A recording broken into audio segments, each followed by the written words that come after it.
So I got a nice little private message, and this person said, "You're a really good historian. I'm actually an amateur historian. It's not something I have a degree in." And then they went on to talk about John of Patmos, and they asked me if I'd been there, and yes, I have been there. And then they said, "Was exile common?" Sure, you know, ostracizing people and exiling people goes back to the book of Genesis. You think of Cain and Abel. Okay, they were the first two sons of Adam and Eve, according to the Old Testament. And Cain was the firstborn, and he became a farmer. And Abel, the secondborn, he was a shepherd. And there were numerous sacrifices made to God. Uh, what were those sacrifices? Well, think it through. Um, Cain would have made sacrifices um, from his farm, and Abel, sheep or goats. And so, for whatever reason, according to the Old Testament, God favored Abel's sacrifices over Cain's. Cain became insanely jealous and murdered Abel. And that's when the Old Testament tells us that Yahweh punished Cain by condemning him to an existence of wandering. And where did he wander? Well, we don't know.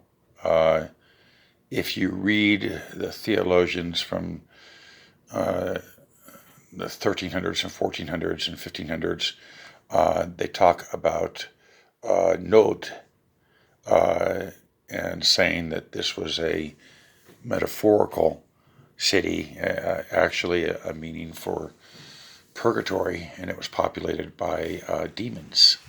Um, if you read Origen of Alexandria, he talks about uh, the concept of hell is the separation from God, and that the city of Nod uh, didn't ever exist. It literally meant a desert, um, and that Cain was separated from God's grace. Now, Roman Catholics, I know a little bit about Roman Catholics. Um, you know, we were taught to believe that node comes from the word nud, to wander, and the city of Nud or Nod never existed. It was kind of like you were a fly suspended in a spider web.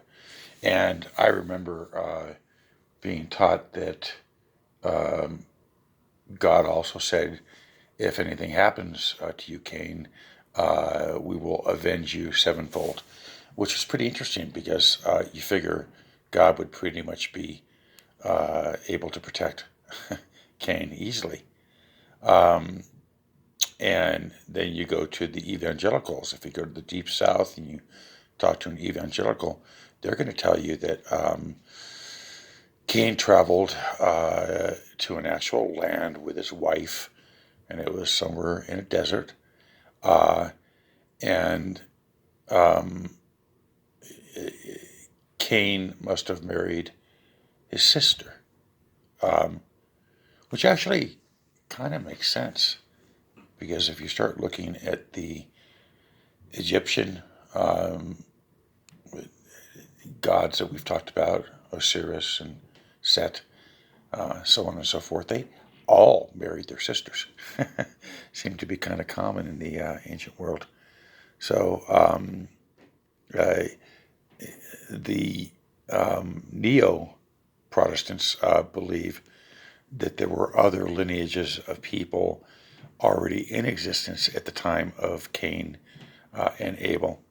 And there was some intermarrying that went on, and